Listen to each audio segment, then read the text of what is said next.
তো এই জিম্মাদারি কার? বলেন না কার? বলেন না। আমার। এই জিম্মাদারি কার? হাজারো লাখো নওজোয়ান আল্লাহকে ভুলে গেছে, নামাজকে ভুলে গেছে। কোরআনুল কারীম মুসলমানের সন্তান স্কুলে পড়ে, কলেজে পড়ে, ইউনিভার্সিটিতে পড়ে, বাংলা, অঙ্ক, ইংরেজি, পদার্থবিজ্ঞান, জীববিজ্ঞান, রসায়ন বিজ্ঞান, উচ্চতর গণিত, তথ্য যোগাযোগ প্রযুক্তি। সকাল ফজরের পর থেকে একবার প্রাইভেট, একবার কোচিং, একবার হাউস টিউটর, একবার স্কুলের টিউটর। কত জাতের, কত রঙের, কত পড়া পড়ে, এত কিছু পড়ে একটা গোল্ডেন এ প্লাসের জন্য, একটা এ প্লাসের জন্য। এক মুসলমানের সন্তান এত কঠিন থেকে কঠিন বিষয় সব কিছু পড়তে পারে, কিন্তু সেই ছেলেটা মেট্রিক পড়ুয়া, ইন্টারমিডিয়েট পড়ুয়া, কলেজ পড়ুয়া, অনার্স পড়ুয়া, মাস্টার্স পাস করা, এমফিল করা, পিএইচডি করা, ডক্টরেট করা, এফসিবিএস করা, এমবিবিএস করা, এফআরসিএস করা, এরকম মুসলমান যদি বলে হুজুর আমি কোরআন পড়তে পারি না, এর চাইতে লজ্জার কথা, এর চাইতে দুঃখের কথা, এর চাইতে অপমানের কথা, এর চাইতে বেইজ্জতির কথা এই আসমানের নিচে জমিনের উপরে আর কিছু হইতে পারে না। মুসলমানের সন্তান তুমি এটা কেমনে কইলা? তোমার শরম লাগছে না? কইলা কেমনে? এটা কেমনে বললা? কেমনে বললা? কেন কোরআন পড়তে পারো না তুমি? ক্লাস 1 এর বাংলা বই যতটা কঠিন, আল্লাহর কসম কোরআনুল কারীম তার চাইতে সহজ।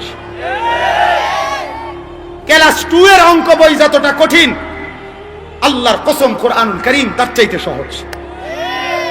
কেন পারবে না? মূল কথা হইল এটাই, ফিকির।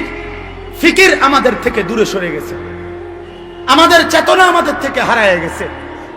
বেঈমানের সবচেয়ে বড় সফলতা, ইহুদি খ্রিস্টানদের সবচেয়ে বড় সফলতা, আধুনিকতা আর প্রযুক্তির সবচেয়ে বড় সফলতা, আজ আমাদের দিল থেকে আমাদের কোরআনের আজমত সরায় দিতে পারছে। আজ আমাদের দিল থেকে নামাজের আজমত সরায় দিতে। নিজের আমল তো ছাড়ার কথাই ছিল না, আরো মানুষকে আমলের দিকে ডাকা, এটা ছিল প্রতিটা মুসলমানের দায়িত্ব। সাহাবায়ে কেরামের প্রত্যেকে দাওয়াত দিছে। আবু বকর, উমর, উসমান, আলী শুধু এই 4 জনে দাওয়াত দেয় নাই, 1.25 লাখ সাহাবী কিংবা তার চাইতে বেশি সাহাবী, সমস্ত সাহাবী ঈমানের দাওয়াত দিছে। আজকে সাইপ্রাস মুসলমানের সন্তান টাকা রোজগারের জন্য সাইপ্রাস যায়, সেদিন সাহাবায়ে কেরাম কালেমার দাওয়াত নিয়ে সাইপ্রাস গেছে। আজকে আফ্রিকার মধ্যে টাকা রোজগার করার জন্য মুসলমানের সন্তান যায়, সেদিন হযরত উকবা ইবনে নাফে 22 বছরের তাগড়া নওজোয়ান সাহাবী আফ্রিকার জঙ্গল পার করে, গোটা আফ্রিকার সীমানা পার করে আটলান্টিক মহাসাগরের পার পর্যন্ত ঈমানের দাওয়াত পৌঁছাইছে। আটলান্টিকের পারে দাঁড়াইয়া বলছে, হযরতে উকবা মানুষদেরকে জিজ্ঞাসা করছে, ভাইয়েরা বলো এই সাগরের ওই পারে, এই সাগরের ওই পারে আর কোনো মানুষ আছে কিনা? লোকেরা বলছে না, এটা অথই সাগর, এর আর কুল কিনারা আমাদের জানা নাই, এরপরে আর কোনো মানুষ নাই। হযরতে উকবা কিতাবে লিখছে, ঘোড়ার পাও সামনে 2 পাও পানির মধ্যে, সাগরের পানির মধ্যে চুবাইয়া, এরপরে হযরত উকবা ইবনে নাফে আল্লাহর কাছে বলছে, রব্বুল আলামিন, রব্বুল আলামিন, তোমার বান্দারা বলছে ওই সাগরের ওই পারে আর মানুষ নাই, এরপরে আর সীমা নাই, এরপরে অথই পানি আর পানি। এজন্য আমি আল্লাহ থেমে গেলাম। যদি একজন কেউ বলতো যে সাগরের ওই পারে একজন মাত্র মানুষ আছে, আপনার পিঠে এত দাগ কেন, ছোট ছোট ছিদ্র কেন? আপনার কি ছোটবেলায় কোনোদিন বসন্ত হয়েছিল, এমন কোন রোগ হয়েছিল, ফুক হয়েছিল যার কারণে পুরা পিঠ এরকম ছিদ্র ছিদ্র কেন? আল্লাহর নবী বললেন, আয়েশা তুমি এটা কি বললা? আয়েশা, এই দেহে তো কোনোদিন মশাও বসে না, এই দেহে তো কোনোদিন মাছিও বসে না, এই দেহে পোকা বসবে কেন? এই দেহের থেকে যেই ঘাম ঝরে সেই ঘামও তো মেশক আম্বরের ঘ্রাণ হয়ে যায়। এই পবিত্র দেহ নিয়ে যে পথে হাঁটি সে পথ তো ঘ্রাণে ঘ্রাণে সুবাসিত হয়ে যায়। আল্লাহর রাসূল বলেন, আয়েশা এগুলো আমার তায়েফের ময়দানের সেই পাথরের আঘাতের দাগ। তায়েফের বাচ্চারা আমাকে এই পরিমাণ পাথর মারছে, সেই পাথরের দাগ আমি আজও মিশে নাই। এই দাগ নিয়েই আমি হাসরের ময়দানে, ফুলসিরাতে এবং হাসরের ময়দানে হাউজে কাউসারের পানির সামনে আমার উম্মতের সামনে আমি দাঁড়াবো, আর উম্মতকে দেখাইয়া বলবো, আমার উম্মত এই পিঠ আমি চালনির মতো ঝাঁঝরা বানায় ফেলছি তোদের কাছে ঈমান বোঝাবার জন্য। দিন বুঝায় দেওয়ার জন্য, কোরআন বুঝায় দেওয়ার জন্য আমার পবিত্র আমানত আমি বুঝায় দিছি। পিঠটা ঝাঁঝরা করেছি, চেহারার দুইটা দাঁত মুখের থেকে ফেলে দিয়েছি, পুরাটা বডি কষ্ট করেছি। 3টা মাস একটানা ঘরের মধ্যে কোনোদিন চুলা জ্বলে নাই। 14 দিন লাগাতার পেটে পাথর বাঁধছি। আমার বেলালের জুলুম দেখছি, আমার খাব্বাবের উপরে জুলুম সহ্য করেছি, আমার বদরের সাহাবীদের লাশ দেখছি, আমার উহুদে আমার চাচা আমিরে হামজার লাশ দেখছি। 70 সাহাবীর জানাজা আমি পড়াইছি, 14 সাহাবীর জানাজা আমি পড়াইছি। আমার চাচার রক্ত মাখা লাশ, ছিন্ন বিচ্ছিন্ন লাশ আমি জানাজা পড়াইছি। এত কষ্ট, এত ত্যাগ তিতিক্ষার বিনিময়ে যেই আমানত তোমাদের কাছে পৌঁছায় দিয়ে গেলাম, সেই আমানতের উত্তরাধিকারী মুসলমান তুমি শুধু তোমার বউ নিয়ে ঘুরবা, আর তুমি তোমার ছেলের জন্য আর মেয়ের জন্য শুধুমাত্র বাড়ি ঘর আর দালান বিল্ডিং এর ফিকির করবা। এতটুকুর জন্যই তুমি মুসলমান? বন্ধু আমার বলেন, এতটুকুর জন্যই তুমি মুসলমান? বলো ভাইয়া, ইনসাফের সাথে বলো, ইনসাফের। বসেন ভাইয়া, স্লোগানের দরকার নাই, ফিকির করেন দোস্ত, দিলের মধ্যে ফিকির করেন, ফিকির করেন, ফিকির করেন। নিজেদের জিম্মাদারি বুঝেন, নিজেদের অনুভূতি বুঝেন। অতএব আজ আমি আপনাদের কাছে এটাই বললাম, আমার সময় আর বেশি নাই, আমি আপনাদের কাছে এতটুকুই বললাম, দাওয়াত এই উম্মতের প্রতিটা সদস্যের জিম্মাদারি, ঠিক কিনা বলেন না কেন? নিজে ঈমান আমলের উপরে উঠা এবং ঈমান আমলের কথা আরেকজনকে পৌঁছায় দেওয়া প্রত্যেকটা মানুষের কাছে, এটা আমাদের জিম্মাদারি কিনা বলেন? এটা আমাদের শ্রেষ্ঠত্বের ভিত্তি, এটা আমাদের আল্লাহ প্রদত্ত জিম্মাদারি, এটা আমাদের নবুয়তের পক্ষ থেকে জিম্মাদারি। অতএব এর জন্য গুরুত্ব দেওয়া, এর জন্য ফিকির করা আমাদের উচিত কিনা বলেন? এবার শেষ কথা হইল, একটা জিনিস শুধুমাত্র, আমাদের এই অনুভূতি যদি চাঙ্গা রাখতে হয়, দাওয়াতের এই অনুভূতি যদি আমাদের দিলের মধ্যে সর্বদা জাগরুক রাখতে হয়, আর আল্লাহর যত হুকুমের কথা পৌঁছাবেন, আল্লাহর যত নিষেধের কথা পৌঁছাবেন, শরীয়তের বিধান কোনটা, কোনটা হালাল আর কোনটা হারাম, কোনটা বলবেন করতে আর কোনটা বলবেন না করতে, কোনটা বৈধ আর কোনটা অবৈধ, কোনটা জায়েজ আর কোনটা না জায়েজ, কোনটা করা যাবে আর কোনটা করা যাবে না, এইটা বুঝা নিয়েই তো কইবেন নাকি? কথা বলেন না কেন? এটা না বুঝা কেমন শুধু কথাগুলো হইবনি? কথা বলেন না কেন?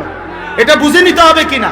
আর এই বুঝ নিতে হইলে এই কথা স্পষ্ট, এই কথা স্পষ্ট, আজকের রাত যেমন সত্য, আগামীকালকের দিন যেমন সত্য, গতকালকের দিন যেমন সত্য, এই আসমান যেমন সত্য, এই জমিন যেমন সত্য, আল্লাহর কসম, রব্বে কাবার কসম, যেই ব্যক্তি মুসলমানের, যেই ব্যক্তি উলামায়ে কেরামের দিক নির্দেশনা ব্যতীত, আলেমে দ্বীনের দিক নির্দেশনা ব্যতীত আল্লাহর দ্বীনেরও কোনো কাজ করবে, উম্মতের কোনো কাজ করবে, সেই কাজ কোনোদিনও সফলতার মুখ দেখবে না, দেখবে না, দেখবে না। দন্তান নয় কান না, বলেন কি নয় কান না? দন্তান নয় কান না, হবে না, এটা হবে না, এটা টিকবে না, এটা টিকবে না। এই 1450 বছরের ভিতরে আল্লাহ রাসূল সাল্লাল্লাহু আলাইহি সাল্লামের এই পবিত্র আমানত সাহাবায়ে কেরাম বুঝে নিয়েছিলেন। সাহাবায়ে কেরাম এই আমানত তাবিঈদের কাছে বুঝায় দিছিলেন, তাবিঈরা এই আমানত তাবিঈদের কাছে বুঝায় দিছেন, তাবিঈরা এই আমানত আইম্মায়ে মুজতাহিদিনদের কাছে বুঝায় দিছিলেন। মুহাদ্দিসিনরা বুঝে নিয়েছে, উলামারা বুঝে নিয়েছে, ফুকাহারা বুঝে নিয়েছে, মুফাসসিরিন বুঝে নিয়েছে। ইয়াহমিলু হাদাল ইলমা মিন কুল্লি খালাফিন উদুলুহু ইয়ানফুনা আনহু তাহরিফাল গালিন ওয়া ইনতিহালাল মুবতিলিন ওয়া তা'যীলাল জাহিলিন। আল্লাহর রাসূল বলছে, আমার উম্মতের প্রত্যেক পরবর্তী আয়েশা, পূর্ববর্তী উলামা, পূর্ববর্তী আইম্মাদের থেকে পরবর্তীরা দ্বীন বুঝে নিবে, সমস্ত বাতিলের বাতিল দূর করে দিবে, সমস্ত অজ্ঞ মূর্খদের মূর্খ কথাগুলো বিদরিত করে দেবে, সমস্ত ভুল ভ্রান্তিকর ব্যাখ্যা বিশ্লেষণ উলামায়ে উম্মত সেখান থেকে মানুষকে সাফ করে দেবে। আল্লাহর রাসূল এই জিম্মাদারি দিয়ে গেছেন।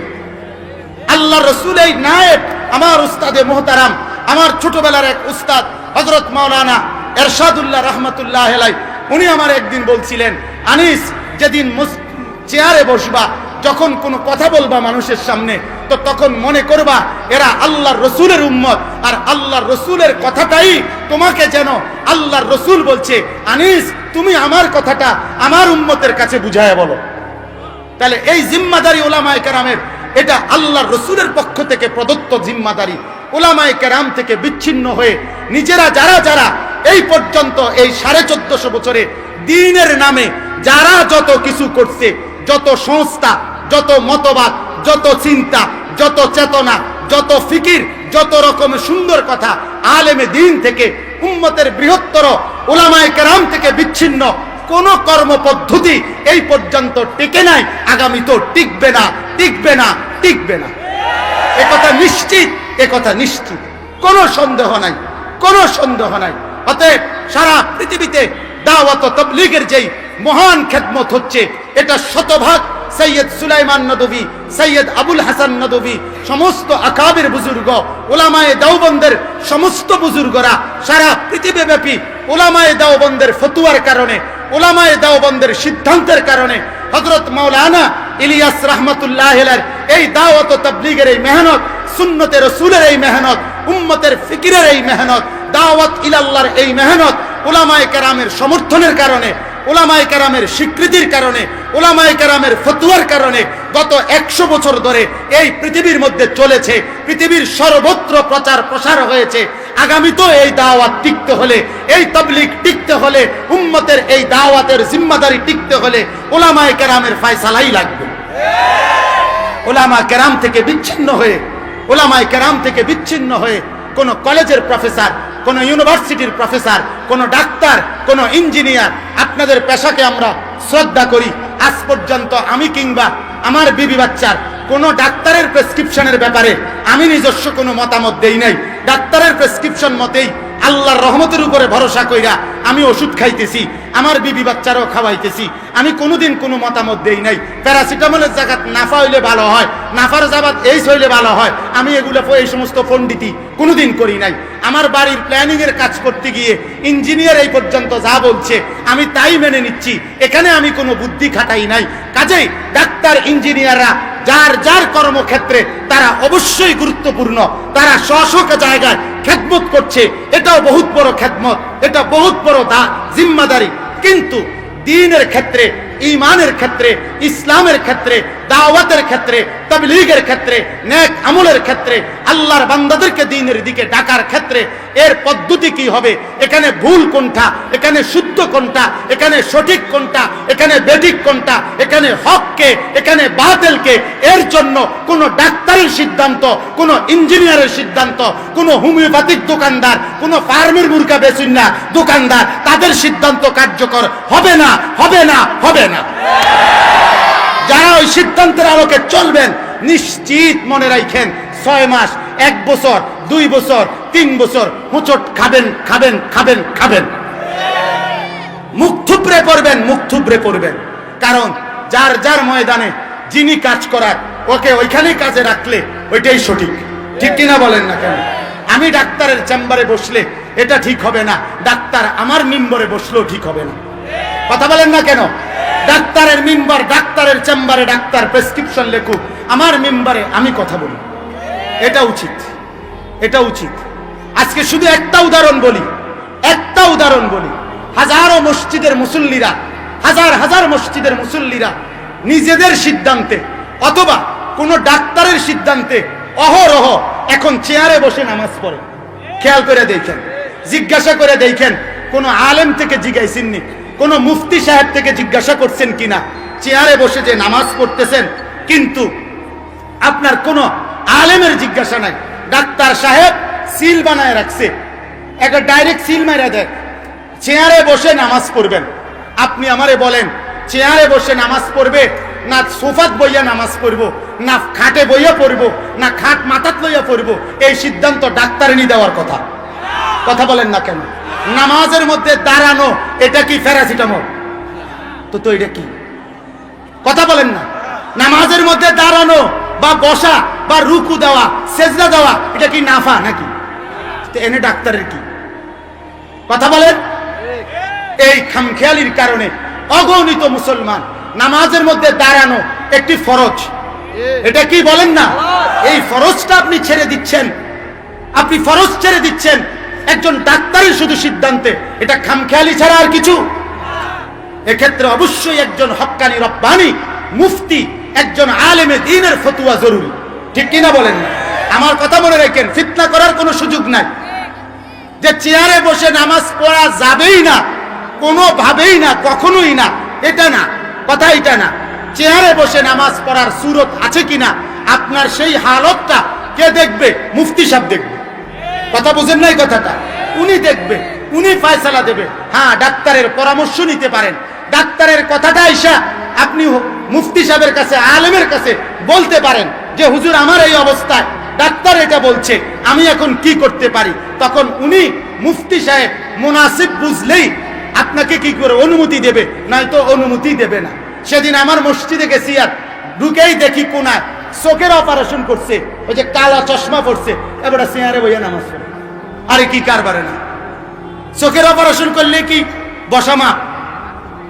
কথা বলে দাঁড়ানো বন্ধ? আমি বললাম আপনি দাঁড়াইতে পারেননি। কত না দাঁড়াইলে হুজুর আমি হাঁটতে আইছি কেমনি? আমি গো মাশাআল্লাহ, বেড়া তো ঠিক আছে, ওটা তো হাঁটতে এসে। তা আমি বললাম আপনি দাঁড়াইতে পারলে, যদি রুকু করতে অসুবিধা হয়, সেজদা করতে অসুবিধা হয়, তাইলে দাঁড়াইয়া সূরা কেরাত সবকিছু আপনি দাঁড়াইয়াই পড়তে হবে। এরপরে রুকুর টাইমে, সেজদার টাইমে বৈশা, এরপরে আপনি রুকু করবেন, সেজদা করবেন। আমি প্রথম থেকেই চেয়ারে বইয়ে এলেন কেন? কথা বোঝেন নাই? তা আমার একটা উদাহরণ শুধু বললাম, যে কোনো ক্ষেত্রে উলামায়ে কেরাম থেকে সিদ্ধান্ত না নিলে আমাদের ঈমান, আমাদের আমল, আমাদের দাওয়াত, আমাদের ফিকির, আমাদের যাবতীয় কার্যক্রম ভুল হবে, ভুল হবে, ভুল হবে, পদস্খলন হবে, হোঁচট খাবে। এজন্য আমার দোস্ত, অনেক নওজোয়ান সাথী এখানে আসছেন, অনেক স্কুল কলেজ পড়ুয়া ভাইয়ারা আছেন, অনেক জেনারেল শিক্ষিতরা আছেন। আপনাদের জন্য আমাদের বিনীত অনুরোধ, দরদি অনুরোধ, আপনারা আমরা প্রত্যেকেই আল্লাহর দ্বীনের কথা বলা, নামাজ রোজার কথা বলা, বন্দেগীর কথা বলাটা আমাদের জিম্মাদারি। কিন্তু অবশ্যই উলামায়ে কেরামের নেগরানিতে, উলামায়ে কেরামের পরামর্শে, উলামায়ে কেরামের সিদ্ধান্তে, উলামায়ে কেরামের ফয়সালা ব্যতীত দ্বীনের কোনো কাজ সফলতা হবে না, টিকবে না। আবারও বললাম, দন্তান্নয়কান না। আল্লাহ আমাদেরকে বুঝার তৌফিক দান করুক, আমাদের প্রত্যেকের দিলে উম্মতের ফিকির, উম্মতের ব্যথা দান করুক, আমাদেরকে উলামায়ে কেরামের নজরদারি, উলামায়ে কেরামের নেগরানিতে চলার তৌফিক দান করুক। আমিন, আমিন, আমিন। সুবহানাল্লাহি ওয়া বিহামদিহি, সুবহানাক।